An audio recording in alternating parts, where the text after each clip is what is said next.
Hey guys, welcome back to TechPP wherein today we'll be giving you a comprehensive walkthrough and our review of the all-new OnePlus TV. The variant we have here with us is a 55-inch Q1 Pro, and there will also be a Q1 model, with the major difference being the retractable soundbar, which we'll talk about in a bit. Let's begin with the exterior, and this is where we find some premium design choices made by OnePlus. The rear has a carbon fiber-like look, and the entire frame seems to be constructed out of solid metal. The stand is also built of metal and is quite heavy, but looks delicate, which brings us to the point that wall mounting it would probably be a better option. While the thin bezels look good, the soundbar kinda spoils the overall look. The area housing the ports at the back has a panel that encloses all the cables, giving it a clean look. The soundbar on the Pro model is retractable, which to be honest looks quite cool, and we haven't seen it on any other TV yet. It slides down from its enclosure when the TV is turned on, and when turned off or put in standby, it retracts back inside. The soundbar also illuminates when turned on. Speaking about the soundbar itself, there are 8 speaker units on this TV contributing to 50 watts of sound output, and that's massive. The sound is rich and clear, and the volume levels can go really high. There's also support for Dolby Atmos. Let's now talk about the quality of the panel itself before moving to software. The 4K QLED panel produces great picture quality, and the color calibration is also spot on. The panel is for sure of much better quality when compared to those from brands like Mi, View, Falcon, etc., and it is very much evident when you view them side by side. Rather than such brands, OnePlus is competing in a much more premium space occupied by Sony and Samsung. When compared to Sony, the OnePlus TV actually seemed better in terms of color reproduction, while Samsung seems to have deeper blacks and better contrast levels.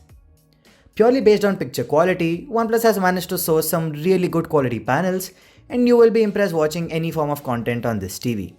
When OnePlus announced that they were working on a TV, we were excited to see what they do with the user interface, since OnePlus is known to provide a great UI on their phones in the form of Oxygen OS. However, we were slightly let down in this regard. The OnePlus TV comes with the default Android TV interface, with the home screen housing apps and recommended content from content providers like Hungama, Z5, JioCinema, etc., and even YouTube suggestions depending on your watch history. OnePlus has included its own overlay known as Oxygen Play, which tries to mimic the patchwall interface from Xiaomi, but sadly isn't as polished yet. There are shows and movies recommendations here too, but that's about it. There's no option from within Oxygen Play to switch sources or launch apps, so one needs to go back to the Android TV interface in order to switch to Live TV or change any settings. The settings menu on Android TV can be used to add or remove Bluetooth accessories, change app settings, vary audio and video modes, etc. If you've used an Android TV before, the UI on the OnePlus TV will seem familiar. There's support for Amazon Prime Video, but unfortunately there's no Netflix out of the box.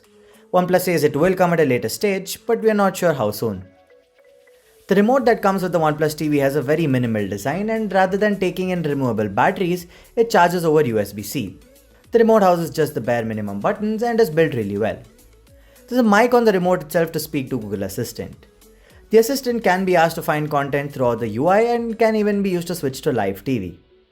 One good aspect is that by default, hitting the power button puts the TV to sleep rather than turning it off, which saves a ton of time since Android TVs are infamous for their unusually long boot times. OnePlus has developed an app called OnePlus Connect, which connects the TV using the same Wi-Fi network and then can be used to change channels, choose content to watch, or even for some nifty work like entering passwords and text using the keyboard on your phone, which otherwise is a pain to do on the TV itself using just the remote. Another cool feature is that when linked to OnePlus Connect, if you get a phone call, the volume levels on the TV automatically reduces to about 10% to make sure the audio from the TV does not disturb you. Great stuff.